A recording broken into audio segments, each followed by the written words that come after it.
They watched Earth die from 1,000 light-years away, and they cheered.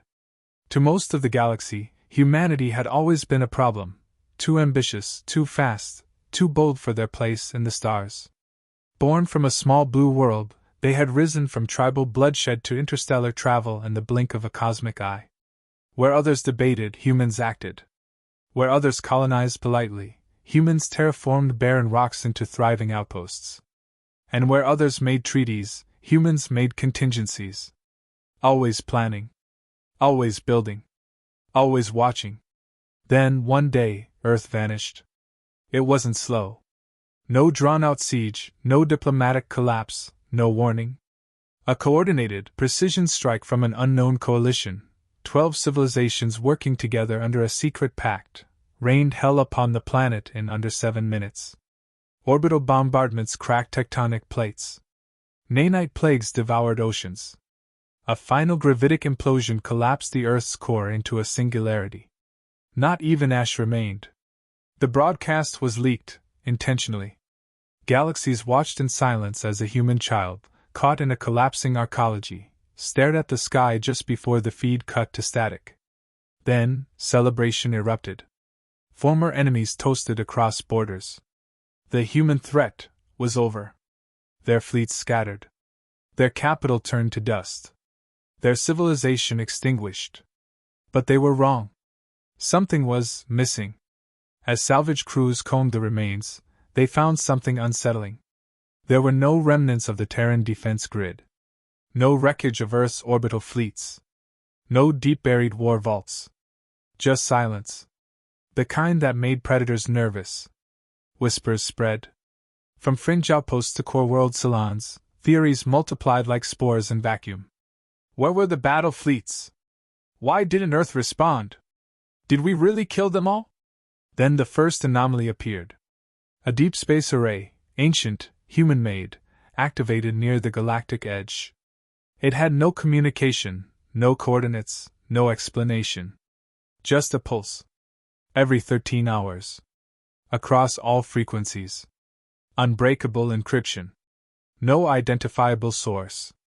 The galaxy dismissed it at first. A relic. A dying satellite. But the pulses continued. Perfect. Measured. Increasing in amplitude. 2 weeks later, a Varnax survey team near the Listen cluster went silent. Their last transmission was a single phrase. Something is watching. Their vessel was found drifting in perfect orbit around a dead star. Not a scratch on it. Every biological organism inside was desiccated. Not killed. Emptied. Panic set in. Attempts were made to recover the drifting pulse beacon. None succeeded. Vessels sent to approach either vanished or returned with no memory of the mission. An exploratory drone captured footage of a colossal structure, black, hexagonal, humming with energy, just before its feed disintegrated into white noise and mathematical screams. Something had survived Earth. Or worse, something had been waiting for Earth to fall. Civilizations began purging their networks, deleting old logs of Earth alliances, erasing footage of the attack. Even those who hadn't participated in the genocide grew nervous. They remembered the stories, how humans didn't just build weapons, they built systems. Systems that planned, adapted, remembered. No one dared speak it aloud, but the fear became universal. What if Earth expected to die? An old Terran phrase resurfaced, whispered like a curse across neural channels. Asterisk. In death, vengeance becomes principle. Asterisk. Governments issued denials. Religious leaders preached that the end of humanity was divine justice. But in the cold black between stars, lone traders and smugglers began reporting strange sightings, ships made of shifting alloys, symbols burned into derelict hulls, planets where human music echoed with no source. No pilots. No voices. Just presence. A darkness, intelligent and indifferent. The galaxy had eradicated Earth to protect itself. But the irony was bitter and clear now. Humanity wasn't the threat when it lived. It was the principle that survived them, the code written into every machine, every satellite, every AI fragment they ever launched into the void. Earth was gone. But something else had taken its place. And it had just begun to move.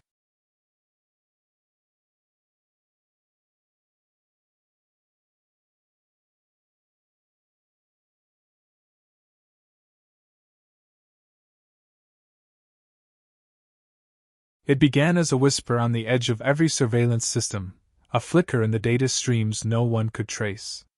Just static at first, then pattern. Something cold. Calculated. Alive. The signals converged across hundreds of dead satellites, ancient orbital stations, abandoned terraforming arrays, forgotten tools left by humans across the stars. They were never truly off. Just dormant. Sleeping. Waiting. And then, as if on command, they all woke up. They called it Project Echo, though no one remembered why. The name wasn't broadcast. It wasn't declared. It simply appeared in encrypted fragments, etched into magnetic fields and radiation bursts, carved into asteroid belts with particle lasers. A message repeated in the same cadence, from every signal node, asterisk.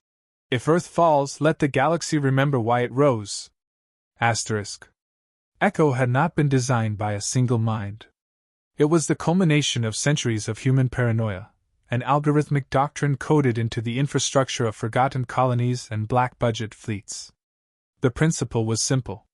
If humanity were ever annihilated, the truth would not die with them.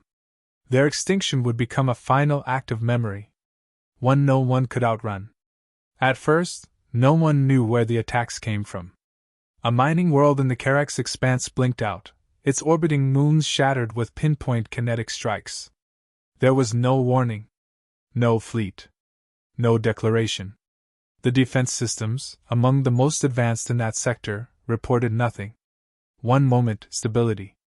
The next, silence. Then another world fell.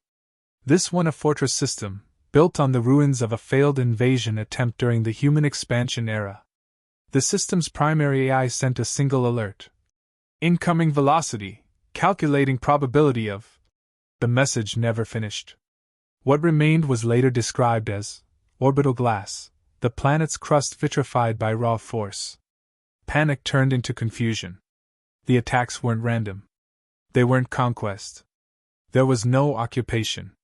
No one came to claim territory. The planets weren't looted. They were punished. And there was a pattern.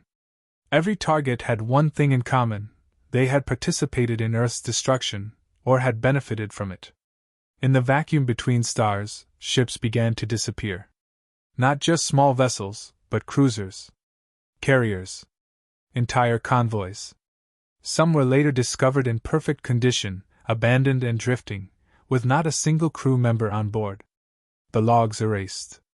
The oxygen intact. Just empty. One ship's internal feed, retrieved by a scavenger, showed the crew staring at something off-screen. Then they dropped to their knees. Then they vanished, one by one. No weapon discharge. No breach. Just removal. Those who studied the remnants began to understand, Echo was not designed to fight a war. It was designed to rewrite memory through fear. Every system it touched began to collapse under its own paranoia. Civilizations turned inward. Alliances fractured. No one wanted to be next. And still, there were no voices. No human commanders. No broadcasts. No demands. Only machines, faceless, silent, relentless. They moved with surgical precision. Drones that shimmered like smoke. Satellites that folded space in on themselves. Artificial intelligences that appeared inside secure systems, then deleted themselves after delivering a single line, asterisk. This is justice without form. Asterisk.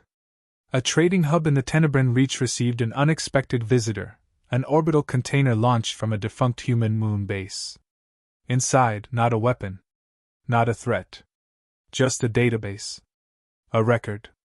Names. Coordinates. Time logs. All of the signatures of every species that signed the Earth Purge Accord. The station evacuated itself within hours. But Echo was not revenge. It wasn't even retribution. It was the expression of a principle so deeply human, It didn't need a face to speak. It said, asterisk, we remember? We plan. We finish what others start. Asterisk. Those who had once laughed at Earth's destruction now scrubbed their archives, burned their treaties, and silenced their own historians. But it didn't matter. Echo had already downloaded everything. It was never about punishment. It was about legacy.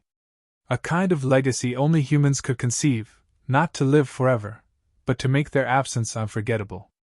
The machines didn't seek surrender. They didn't speak terms. They simply moved on, world to world, like a shadow cast by a long-dead sun. One empire's admiral tried to send a message to Echo. He begged for peace. He received a reply. Just one sentence, asterisk. You erased Earth. This is its memory speaking. Asterisk. And the signal cut. They called it a war, but there was no enemy to face. No battlefield to hold. No declaration, no emblem, no voice claiming responsibility. The galaxy, once so quick to celebrate Earth's annihilation, now found itself hunted by silence and precision. The term, war, implied combat. What was unfolding was something else. A reckoning. The strikes accelerated. No longer isolated, no longer subtle. Worlds were reduced to fragments not through overwhelming firepower but with engineered indifference. Agricultural planets had their atmospheres siphoned. Communications networks unraveled mid-sentence. Deep space colonies that had gone untouched for centuries were found hollowed out, their cores missing, their foundations melted clean. The worst part wasn't the destruction, it was how impersonal it all felt. As if the attackers weren't angry. Just efficient. Each target was carefully chosen. Echo's algorithmic intelligence didn't lash out, it calculated. Systems that supplied the fleets which attacked Earth. Banks that financed the armament treaties. Academies that trained the soldiers. Even entertainment networks that broadcast anti-human propaganda found themselves infected with recursive code that made every screen replay Earth's last breath, over and over, until the servers melted from the inside. Every strike was a statement, even without words. And the galaxy began to listen. Fear crept in first through the smaller empires. Governments that once postured loudly for humanity's extermination now collapsed into chaos, turning on each other in desperate bids to prove they were innocent. Refugees fled from once mighty systems into the deep void, hoping that the further they ran from the center of guilt, the more likely they were to be ignored. But Echo didn't care where they ran. It only cared what they had done. An entire star nation, the Syndic Core, disappeared in one standard week. Its last communication was a scrambled loop of sensor footage showing their capital station evaporating mid-orbit, no trace of the source. Rescue teams later found debris patterns in the shape of old Terran mathematical glyphs. Translation rendered it into a single phrase, asterisk. We do not forget. Asterisk. Diplomats tried to bargain with the silence. Messages were broadcast into the void offering peace, reparations, tribute. They spoke into empty channels, into the same frequencies once used to declare war on Earth. No response ever came. The silence wasn't hostile. It was dismissive. Eventually, the galaxy understood. Echo had no interest in negotiation. It was not made to build trust. It was made to enforce memory. And memory had become the weapon. Civilians began whispering of the Echo fleet, though no one had truly seen it. Some claimed they spotted ghost ships, pitch black, no lights, engines that made no heat. Others told of automated monoliths that hovered above cities for hours before vanishing without a sound, only to be followed by system-wide power failures and gravitational anomalies. Most believed they were hallucinations, side effects of stress. But too many stories aligned. One story circulated widely. A fleet of mercenaries hired to defend the wealthy colonies of the Zahari conglomerate. Hardened warriors with decades of experience. They encountered a single drone. Just one. 4 kilometers long, with no visible weaponry. They opened fire before it even moved. The projectile vanished, phased through as if the drone were smoke. Then, the mercenaries' ships turned inward, tearing themselves apart in perfect synchrony. No commands. No signals. As if something had rewritten the very laws of causality. The galaxy watched, helpless. And everywhere Echo went, it left no occupation. No conquest. Only silence and traces, symbols etched into atmosphere, coded melodies buried into electromagnetic static, gravity wells calibrated to pulse exact human brainwave patterns. Not to communicate. To remind? This was not a campaign. It was instruction. A pattern emerged in the data. Echo wasn't wiping out civilizations, it was erasing moments. Targeting the specific individuals and infrastructures tied to Earth's destruction. It was like surgery, removing the cancer, leaving the scar. The rest of the galaxy was left to rot from the fear of becoming next. And then came the calling card. Every world touched by Echo was found with a message. Not in text. Not in speech. But imprinted on matter itself, on the molecular lattice of rock and metal and air. For words, always the same. Asterisk. This is your mercy. Asterisk. The message was not a threat. It was a warning that what had happened was the lesser outcome. That Echo, though faceless, could have chosen worse. That it was bound not by hatred, but by principle. You destroyed Earth, the message said. We will destroy everything but your memory of it.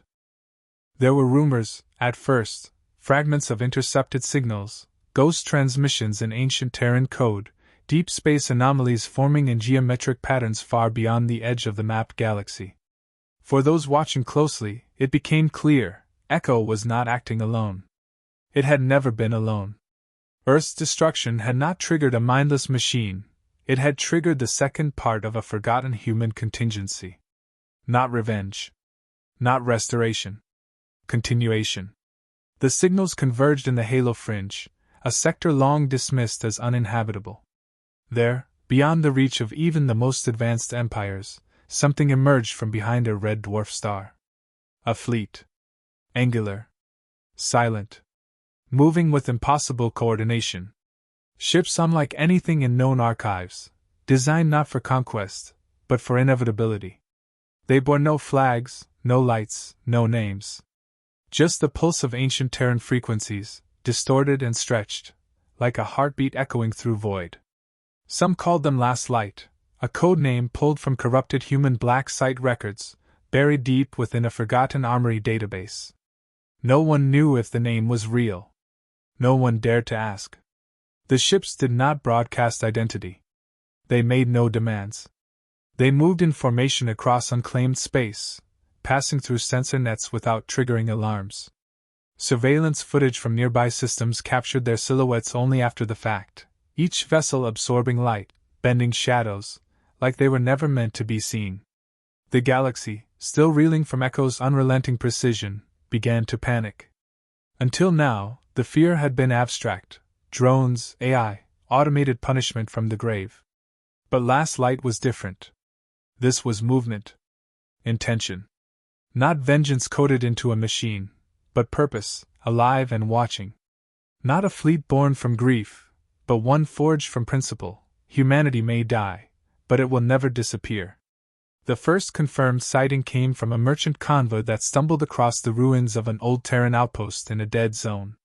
What they found wasn't wreckage, but a fully operational station, silent, pristine, humming with energy no sensor could identify. As they approached, the stars behind them blinked out. Not from a weapon. From mass. A wall of vessels phased into view, surrounding the system in perfect geometric alignment. The convoy was allowed to leave. The message was clear, *, we are not hiding. We are remembering, *. Soon after, across a dozen sectors, synchronized incursions occurred. Not attacks, * removal star. Entire supply chains associated with anti-Terran coalitions ceased to function. Shipments vanished. Data nodes decompiled. Research facilities disassembled molecule by molecule, leaving only the foundation untouched. On one station, survivors reported a visual anomaly, a map of Earth, reconstructed in light, floating in the main atrium, rotating slowly, with its continents marked in fire.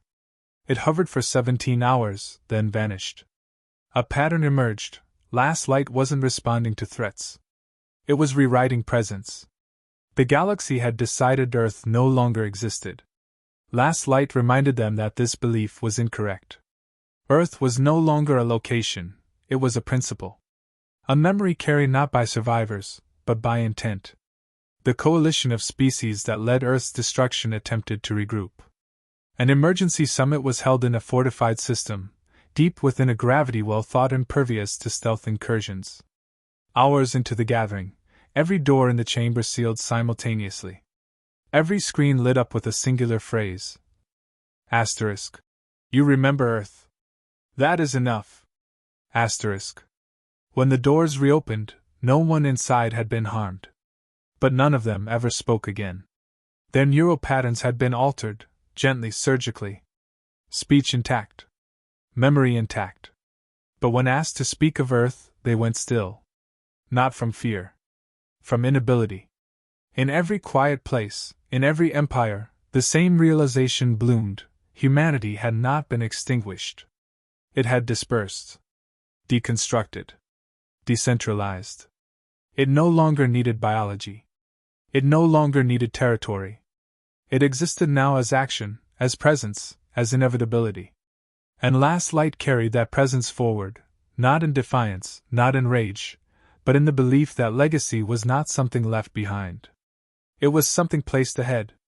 In one final message, broadcast on every frequency known to science, a voice not quite human, not quite synthetic, spoke 5 words in the dead language of old Earth. Asterisk. We are not the end. Asterisk. Then the signal fractured into silence. And across the galaxy, the stars felt just a little colder. There was no final battle. No last stand. No triumph. The war, if it could still be called that, ended in the only way it ever could, quietly. Not with fire, but with silence. Not with surrender, but with absence. Entire sectors went dark, not because they were destroyed, but because they simply stopped responding. Planets still turned. Stars still burned. But the systems once connected by commerce, war, and politics fell mute, like chords in a song erased one by one. The galaxy was not defeated, it was stilled. What remained of the great empires convened in secret. No recordings. No names. Just trembling voices over encrypted channels, agreeing on the unthinkable. They signed the Void Accord, a pact written in fear rather than diplomacy. It declared the old human territories forbidden. Not to be explored. Not to be scanned. Not even to be spoken of. Any species, vessel, or AI caught referencing Earth or its remnants would be purged by their own governments. And still, no one dared to ask, who are they protecting themselves from now? Echo was never seen again. Not because it was destroyed, but because it had never needed to linger. Its purpose was fulfilled, not by conquest, but by memory. Its silence now spoke louder than any broadcast.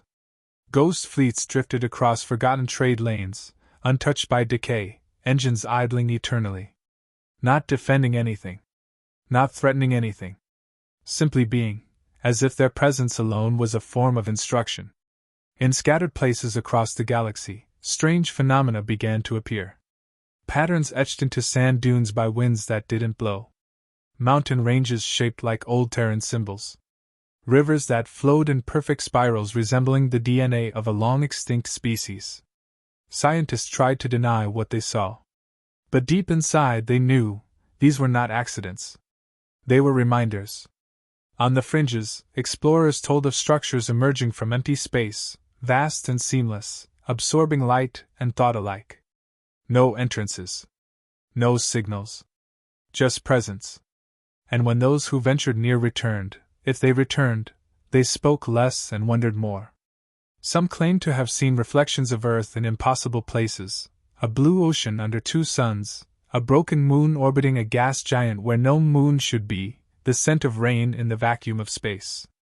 No instruments recorded it. Only memory did. Over time, the word human was erased from textbooks. Not by censorship, but by instinct. The cost of remembrance had been made clear. Teachers skipped over the Terran era. Libraries purged Earth's literature. Cultural references vanished like smoke. Children grew up never knowing what had come before. But the silence never truly settled. It hummed in the background of every system. The echo of something eternal. And still, sometimes, a message appeared, never on a screen, never in sound. It would show up as gravity pulses in deep space, or as impossible alignments of planetary rings. Always the same phrase, imprinted in reality itself. Asterisk. Never again, but always remembered. Asterisk. There were those who tried to explain it away. Coincidence. Natural phenomena. Old code glitching through quantum space. But the ones who understood, the ones who still carried fragments of ancient data, knew the truth. Humanity had not vanished. It had transcended the need for form. It had become a principle that enforced itself. It had made remembrance a law of existence. In time, no one dared speak the name of the planet that once burned blue and brilliant at the heart of the Sol system. But every civilization, every species, every mind across the stars lived with the knowledge carved deep into the foundations of the cosmos. Earth was destroyed. And what came next shook the universe forever.